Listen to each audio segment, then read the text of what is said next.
This is Cruise Control. Your on-air automotive magazine with co-hosts Fred Staab and Les Jackson. Everything you need to know about new and used cars. Industry news. We'll fix or repair your car on the air. Fasten your seatbelts and let us take the wheel. Now, your ride is about to begin. Because you're on Cruise Control. Cruise Control. Cruise Control.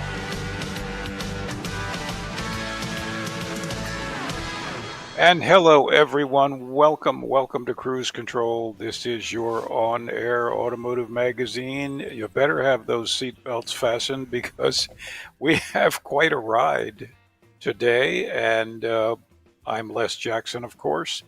That guy there is Fred Staab. He's got a pile of papers. I don't even think we could read them within the next couple hours, but we'll try. Anyway, big doings.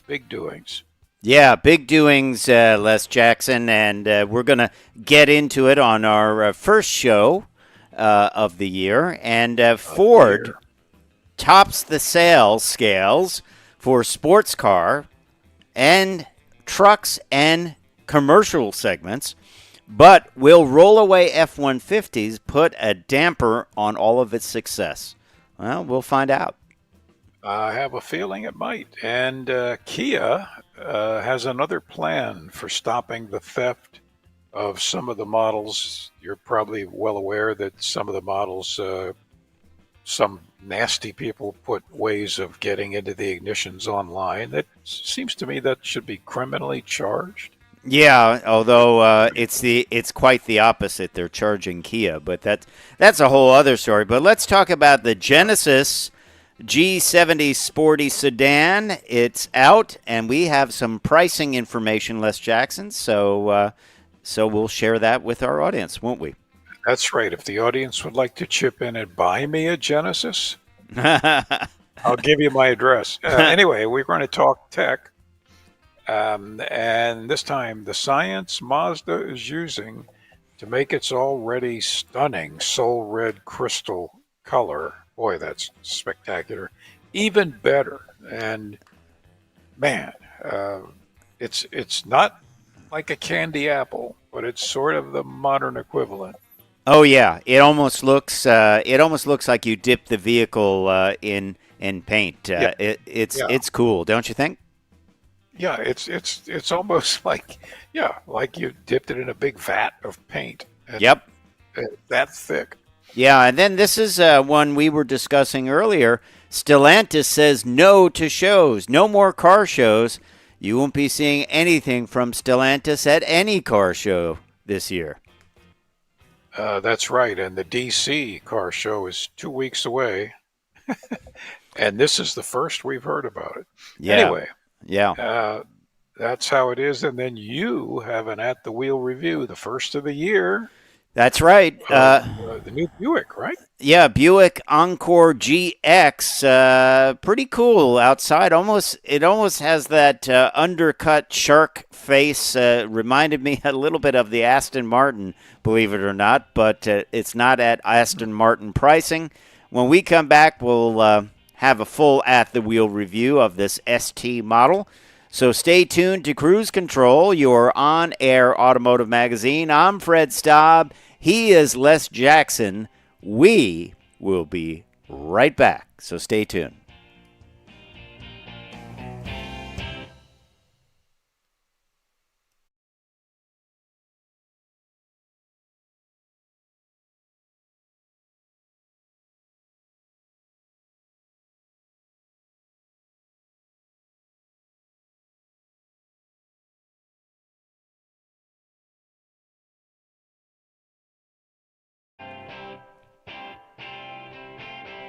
Cruise Control. And welcome back to Cruise Control, your on-air automotive magazine. It is Fred Staab and Les Jackson. We are here ready to go with plenty of information. And top of the heap for Ford, Les Jackson. They scored big in sports car sales, trucks, and commercial vehicles. That's for 2023. They have done very well. Ford Mustang has outsold every other sports car offered in the U.S., not just the Dodge Challenger and Chevy Camaro, but also even the Mazda MX-5 Miata and Toyota Supra. Biggest selling sports car of all time, a single model. And the Mustang is 61 years old. I just love this. And 48,605 Mustangs were sold in 2023.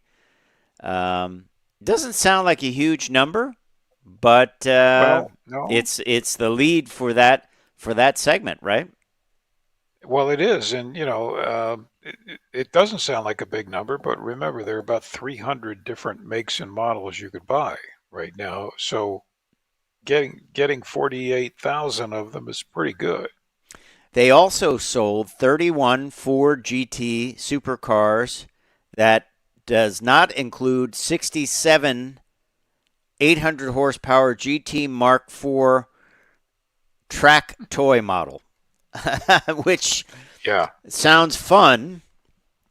And that, my friend, is a future collectible for sure, wouldn't you say? Oh, yeah, it's already a collectible. It's not even the future. Yeah. So let's jump over to trucks for Ford. F-Series, still the best-selling truck in this country for many, many years. Going on 50 years, I guess, right? Yeah. 750,789 F-Series trucks were sold last year. And F-150 Lightning became the best-selling electric truck of the year. And nobody sold more EVs in America than Ford. Besides Tesla, Ford was number 2 as far as electric vehicles go. And the hybrid was the second best selling hybrid, the hybrid F-150. Oh yeah, which makes sense. Commercial vehicles, you see them everywhere. I mean, if it isn't a Ford, it's a Mercedes. Yeah, you don't see any other brand. That's true. Transit vans, F-250, 350, all the way up to F-600. They're on everything. Every fleet seems to have a Ford vehicle. So that's good news. That's the good news. But then comes a potential rollaway recall. And December 2023, this was a piece published by CarBuzz on how Ford issued more recalls than any other manufacturers for the third year in the row. I guess if you sell more vehicles, you got more recalls, potentially. More recalls. But there is a rollaway problem on certain F-150s. And it could affect 112,965 of the 2021 to 2023 F-150s for a rear axle bolt that may break. And it only involves the heavy-duty rear axle with the heavy-duty well, it's a special axle and a special trailering package that has caused this. So the rear axle hub bolt may fatigue, resulting in damage to the axle hub splines. And if your truck is one of those models affected, you will hear a clicking or rattling noise coming from the axle. Yeah, and there's going to be an interim repair. They don't say what that is. Well, that's right, but then they also have the Fusion and the Lincoln MKZ for potential front brake failure. Now that's not good. Yeah, that's not good. But they seem to be getting through it. And another big, you made a point about this earlier on, is Kia, the Kia theft deterrent, right? And it came from TikTok. We won't even mention the group of individuals that are doing this, but that people could break into some of the Kia vehicles easily. There was a fix for it. And then cities started suing Kia because people were stealing their cars.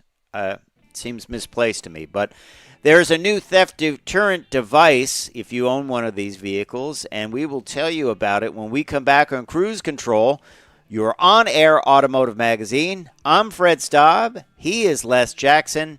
We will be right back, so stay tuned.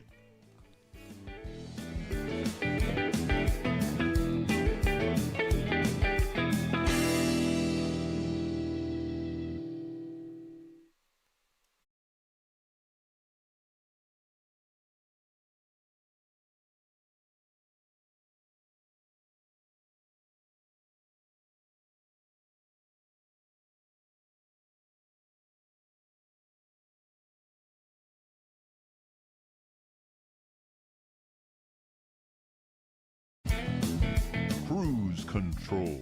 And welcome back to Cruise Control. Boy, oh boy, there's just so much going on in the automotive world, and we promised to tell you about Kia and their ongoing, but mostly solved, theft problem. And basically what they've announced right at the very end of December, they announced they have a new device to keep thieves from getting into their lock, actually to breaking their ignition cylinder body. And it's for people that are not eligible for the security software upgrade that they introduced earlier in 2023. And it basically, you need probably special tools or explosives to get through the ignition lock, which is great. But as Fred and I alluded to earlier, what about the people that gave everybody instructions on how to steal the Kias? Yeah. Where are they?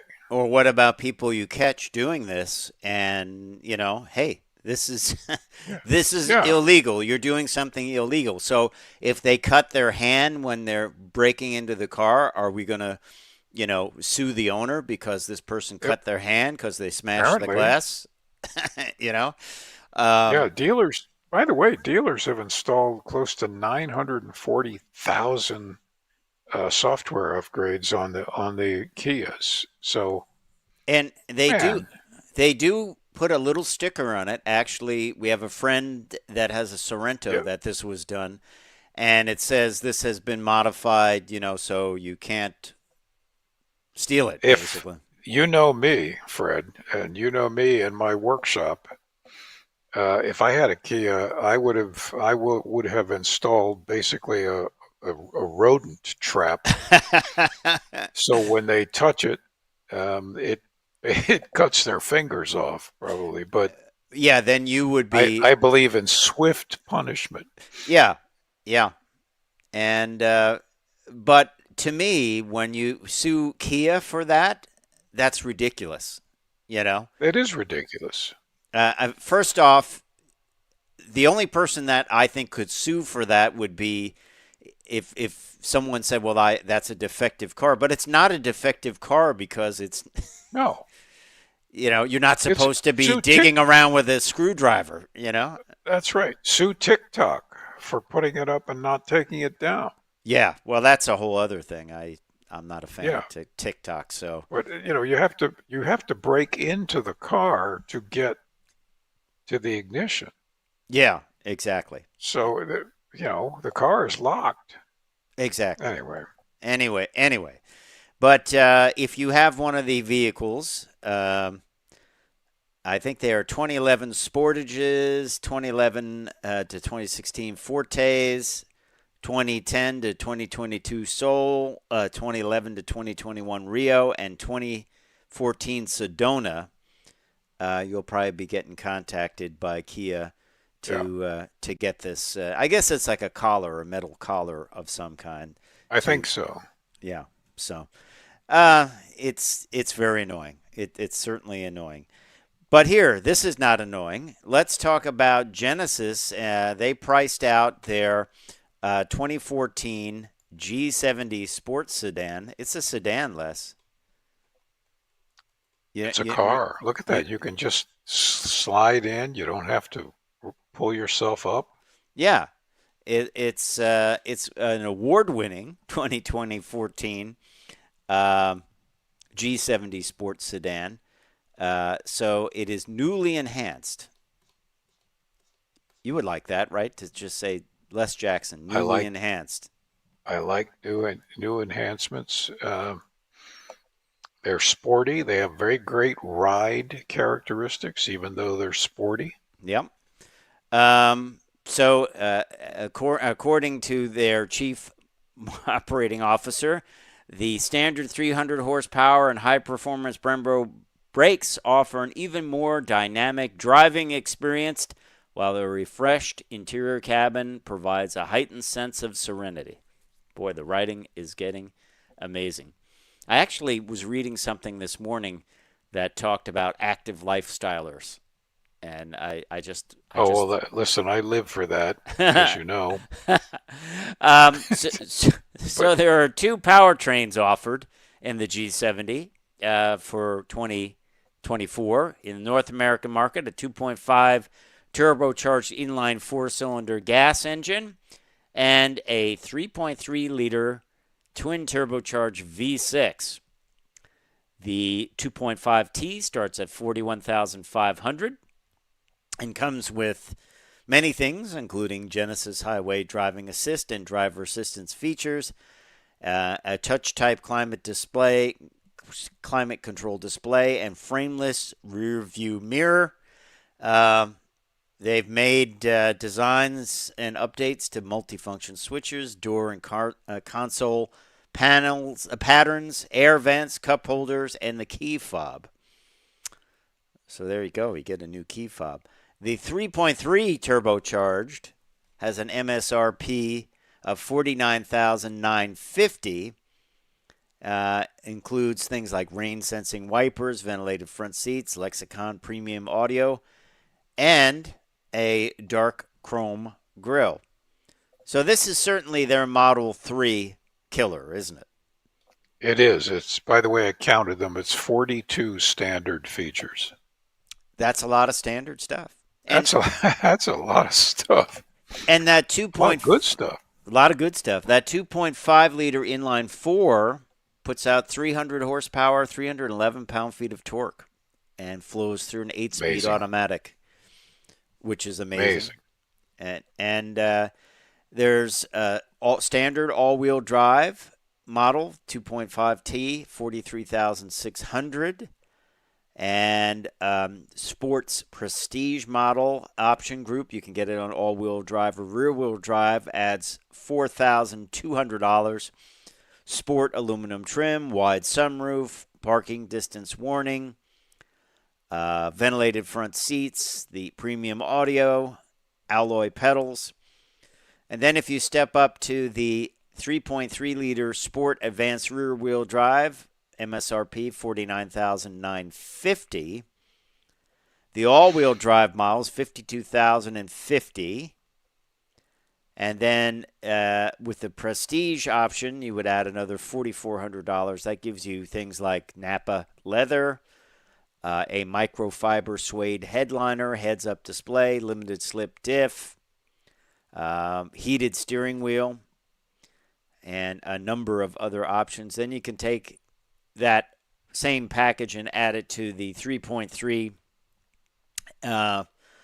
all-wheel drive model for another $4,400. So you're pretty much, you're almost up to like $56,000 for the top of the range model.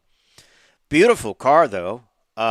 Even that 4-cylinder with 300 horsepower, I mean that's pretty stout, you know. It is, and Genesis is such a fine machine. If you've never driven one, you should take the opportunity and drive one.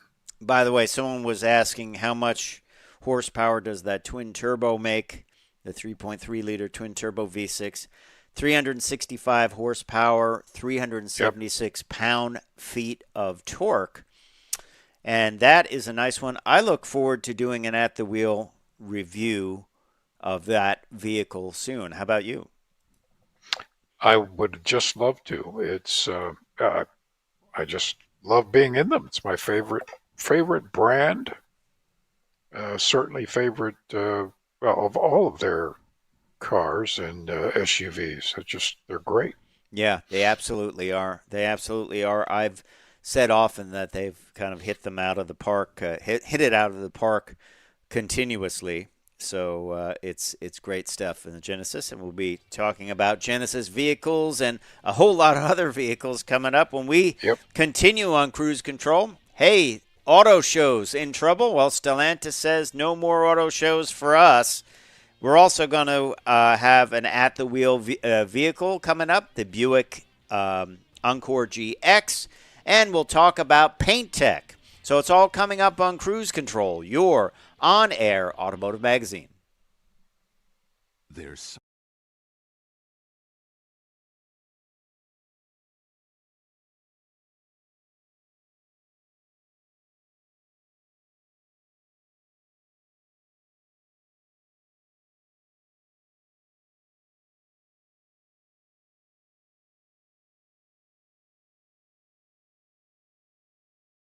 control.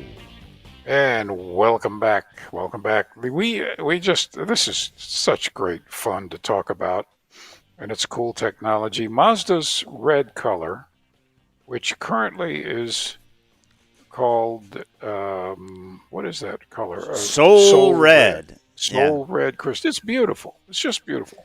It's like candy appy red, right? But not quite. And Mazda they've noticed that people love the color, so they've gone several steps more and gone to chemists and paint engineers to come up with a new patent for a new color red that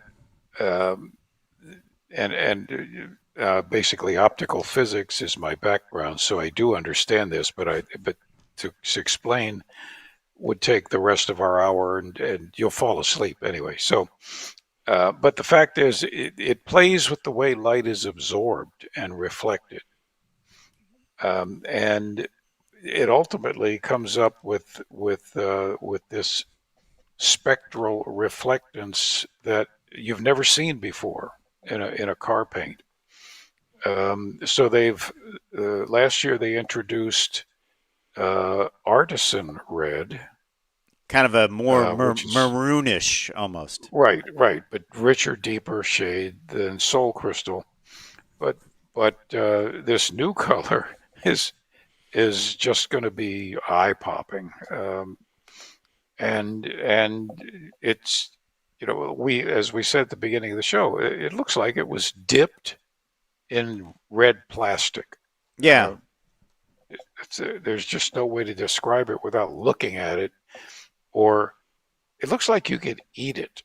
Yeah. Now, is this what Dave Kindig, the car customizer, says? He calls it flop and paint, where it changes color as you walk around, and right. Part of that, and it has to do with layers upon layers, and the way the layers have been laid down.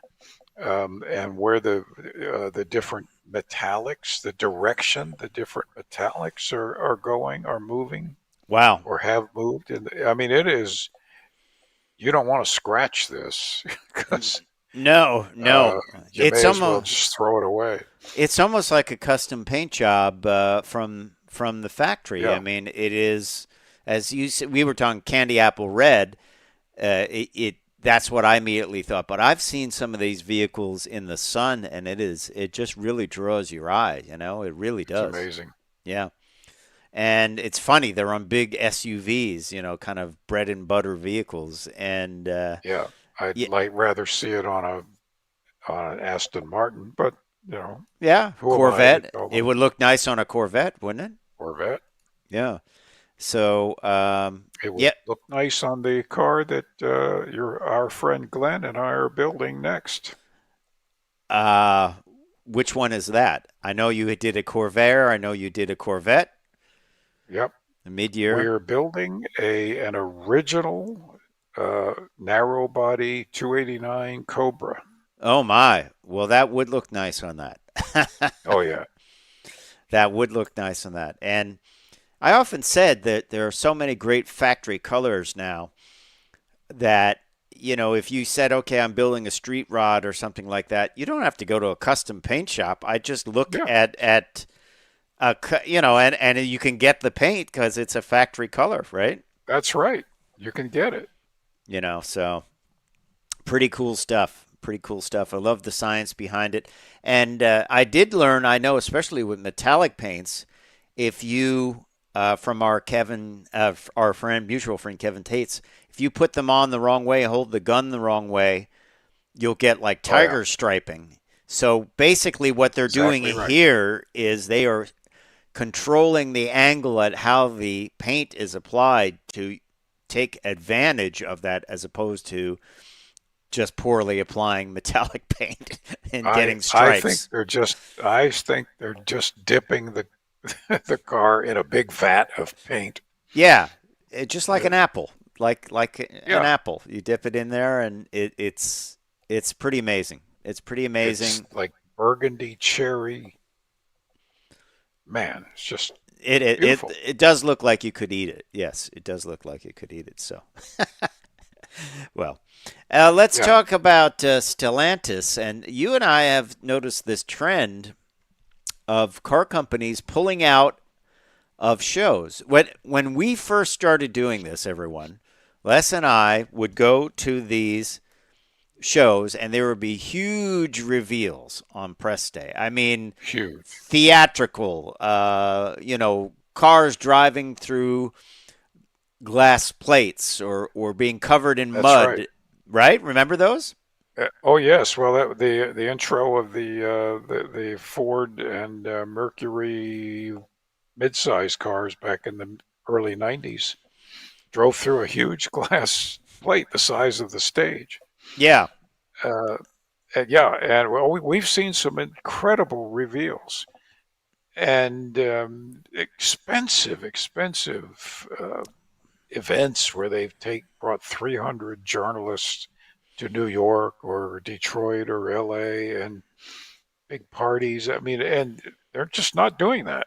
No, they don't need to anymore. Well, the problem with it for automotive journalists like ourselves was they would cram all these great press reveals in, and you want to see them all, but you really couldn't shoot any video or do any interviews because you had to get to the next one. So you felt like you're just running around like a chicken with no head. And we were literally running to the next review at about 20 reviews each day and 2 to 3 days. Yeah.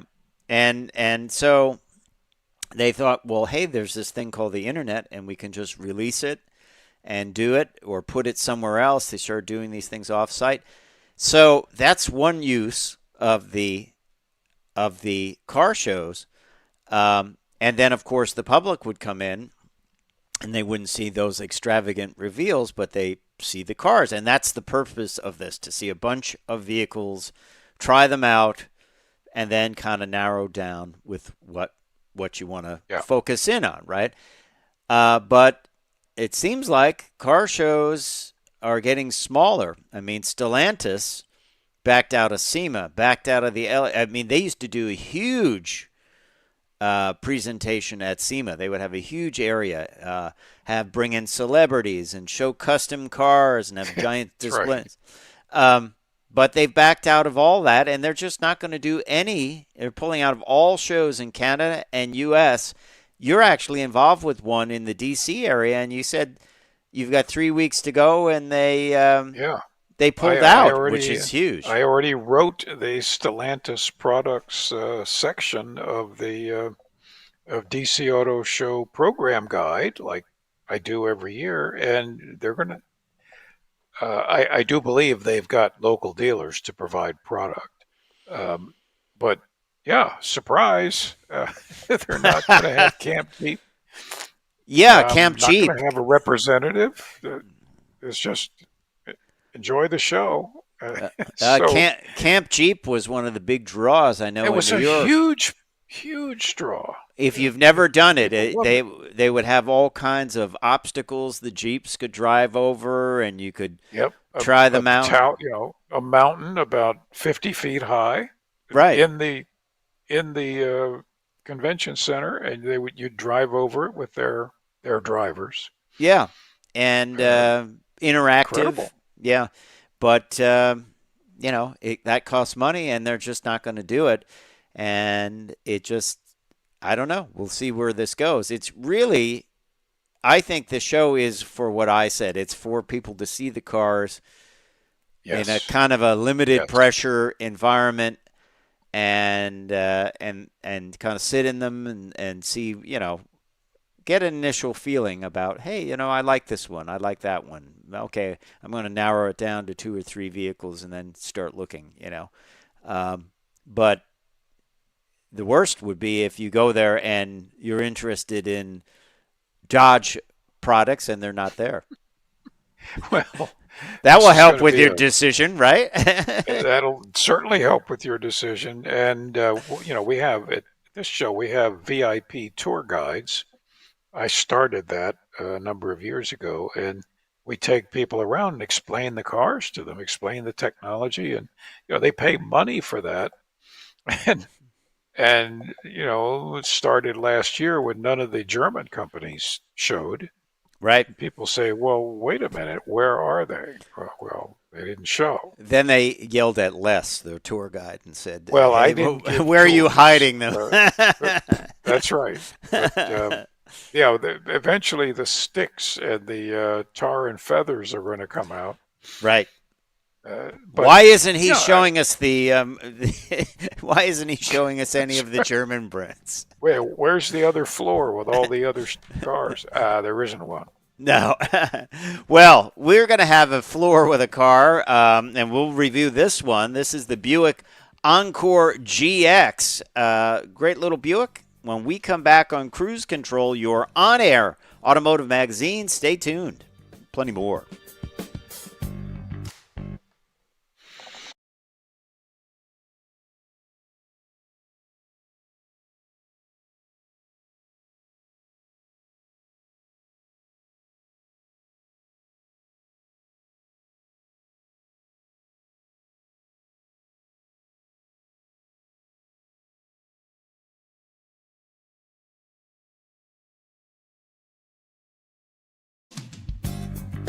Cruise Control. And welcome back to Cruise Control, your on-air automotive magazine. Fred Staab and Les Jackson, and we are glad you're with us. A lot going on, and we have an at-the-wheel review. This time it is the 2024 Buick Encore GX. Small little Buick, made in Korea. Believe it or not, Buick is the most affordable brand in the GM lineup right now. Not Chevy, Buick. That's amazing. Just amazing. And so we thought we'd take a look at this vehicle. New for 2024, well, it's got what they call the virtual cockpit, which is a couple of flat screens behind glass. We'll tell you a little bit more about that in a minute. And it is powered by a turbo 3-cylinder, Les. This one has you can get a 1.2 turbo i3 at 137 is the 137 horsepower is the standard engine, or a 1.3 liter 3-cylinder 155 horsepower engine. That's what we got. And this was all-wheel drive, so power flows through a 9-speed automatic transmission, and we're going to kind of delve into this all a little bit more. But a small SUV kind of reminded me of the Ford EcoSport in certain ways, if you've been in that. Some of the controls are familiar that you would have seen in other Buicks and other GM products throughout the years, and others are different. But the virtual cockpit, I was not crazy about it. It looks very plain. As you can see, it is a small screen behind a glass panel. And at night, it just looked very, very plain to me. I think the graphics could be improved. Storage is decent. Nice thing, it does have a compact spare and jack, which is good to see on this vehicle. 1.3 liter turbo, 3-cylinder, did the job fine. I felt it was well designed and well tuned with that 9-speed automatic. It drove fine for what it was. Not going to be a hot rod, but this was the ST package. It gives you some piano black trim on the outside. It also gives you some black wheels, a little bit sportier, kind of a high-riding vehicle. On the outside, I thought it looked sort of like, if you squint and stand on one leg, the DBX 707, especially in the front, the Aston Martin SUV. I like the styling on the outside, and I like the color, which in this case was kind of that burnt orange. They call it copper ice, actually. But I thought that was an interesting combination. A color, that's a color we were talking earlier about how it can change in the sunlight. And certain times it looked very, very orange, and other times it looked kind of, a little less orange. Let's put it that way. So let's go through this. Outside, styling is great. As I said, looks like a quality piece. It is the Sport Touring all-wheel drive model. Ours, as I said, was copper ice metallic, ebony. Interior is ebony with ebony accents. 1.3 liter turbo, 9-speed. Does real well. Overall crash score is 5 stars, which is great. On the inside, it's the materials in that are fine, but it's a little plain. A lot of black plastic, a lot of black upholstery. Of course, there's the new Buick logo for 2024. You see it on the steering wheel, and you see it in the front of the vehicle. I love the overhead view monitor. Apple CarPlay and Android Auto still, although GM's going to eliminate those. Wireless charger, good connectivity. Here's what I like. A button for hitting all-wheel drive, and then it shows you are in all-wheel drive. Easy to use controls for heated steering wheel, heated seats. Out back, decent. You sit up high in the back. Decent leg room. Not a lot going on. A little connectivity for rear seat passengers in the form of a USB and USB-C. Looks like you can also get a power port if you want. Plain interior. The virtual cockpit, I don't think it was a win, frankly, because it's 2 small screens behind a piece of glass, and the graphics look very plain. You get a couple of different gauge settings. Both of them look pretty plain to me, and when you see that little square at night, it just looks very blank on the dashboard. Storage is good. There's no power port in the back or anything like that, but as I mentioned, there is a jack and a spare tire, which is always good. I always look on all our reviews because you want to find that out. Under hood, it looks like, a 3-cylinder engine. You don't really know it's a 3-cylinder. It could certainly be a 2-liter 4-cylinder, but doesn't sound any different. Performs well, 9-speed automatic. By the way, this comes with a 3-year, 36,000-mile bumper-to-bumper limited warranty, 5-year, 60,000-mile powertrain limited warranty with roadside assistance and courtesy transportation, which first maintenance visit, whichever comes first. See Buick.com for details. Start-stop system, which worked fairly well. And the infotainment system is an 11-inch diagonal HD color touchscreen. That part of it worked well. I like that. Wireless Android Auto and Apple CarPlay, at least for now, until GM moves away from that. Capless fuel fill, nice to see. Few little surprises here and there. The base price is $28,400, and then ours added a $1,695 Experience Buick package with a power moonroof, the 19-inch gloss wheels, the comfort package with remote vehicle starter system, 8-way power seat for the driver, heated steering wheel, driver and front passenger heated seats, seat back front passenger flat folding, which is very nice. That's a touch of the vibe there. And the advanced technology package for $1,095. Added adaptive cruise control, HD surround vision, wireless charging. We popped for the Bose premium speaker system for $500 more.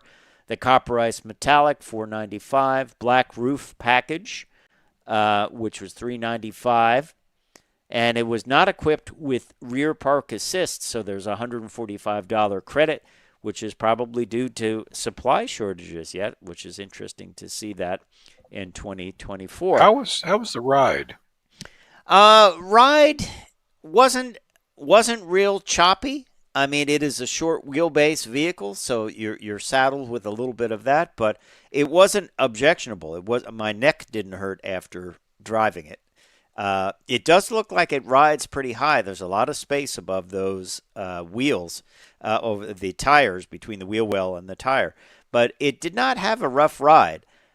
It wasn't super powerful. And on the inside, it just felt a little, well, not high-end. I'll say that. I think the exterior looks more high-end than the interior. The assembly point is Korea. South Korea. Engine is from United States. Transmission from United States. So what do I like about it? I like the great crash rating on it. Fuel economy, highway 28, combined, city 26, combined 27. That's not super great for this vehicle. I would like to see it in the low 30s, but I like the exterior styling. I like the crash rating. The room was okay on the inside. I felt it should be a little bit higher end for the price. By the way, total tested price $35,025. I see what they're trying to do with that dash panel, but it just looked very plain to me. I don't know. I didn't find that as a plus, but I'm afraid a lot of manufacturers are going that way. Anyway, that is the 2024 Encore GX Sport Touring All-Wheel Drive Edition. Time for me to say I'm Fred Staab. I'm Les Jackson. We're going to see you down the road. Take care. Bye.